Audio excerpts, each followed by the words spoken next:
পরম করুণাময় অসীম দয়ালু আল্লাহর নামে শুরু করছি। নিশ্চিন্তভাবে সফলকাম হয়েছে মুমিনরা, যারা নিজেদের নামাজ বিনয়বিত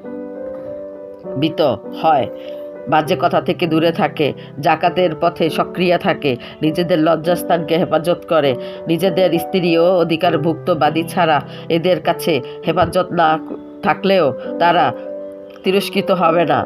তবে যারা এর বাইরে আরও কিছু চাইবে তারাই হবে সীমালঙ্ঘনকারী। নিজেদের আমানত ও প্রতিশ্রুতি রক্ষা করে এবং নিজেদের নামাজগুলো রক্ষণাবেক্ষণ করে, তারাই এমন ধরনের উত্তরাধিকারী যারা নিজেদের উত্তরাধিকারী হিসাবে ফেরদাউস লাভ করবে এবং সেখানে তারা থাকবে চিরকাল। আমি মানুষকে তৈরি করেছি মাটির উপাদান থেকে, তারপর তাকে একটি সংরক্ষিত করেছি স্থান পটকে পড়া ফোঁটার পরিবর্তিত করেছি।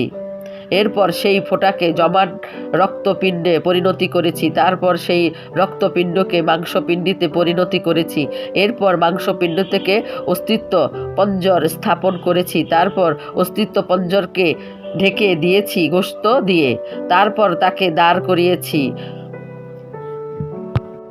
স্বতন্ত্র একটি সৃষ্টিরূপে। কাজী আল্লাহ বড়ই বরকতময়, সম্পূর্ণ সকল কারিগরি চাইতে উত্তম কারিগর।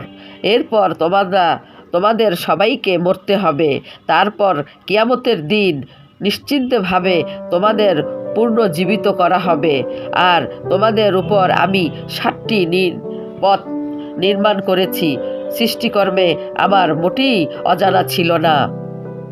আর আকাশ থেকে আমি ঠিক হিসেব মতো একটি বিশেষ পরিমাণ অনুযায়ী পানি বর্ষণ করি এবং তাকে ভূমি সংরক্ষণ করছি।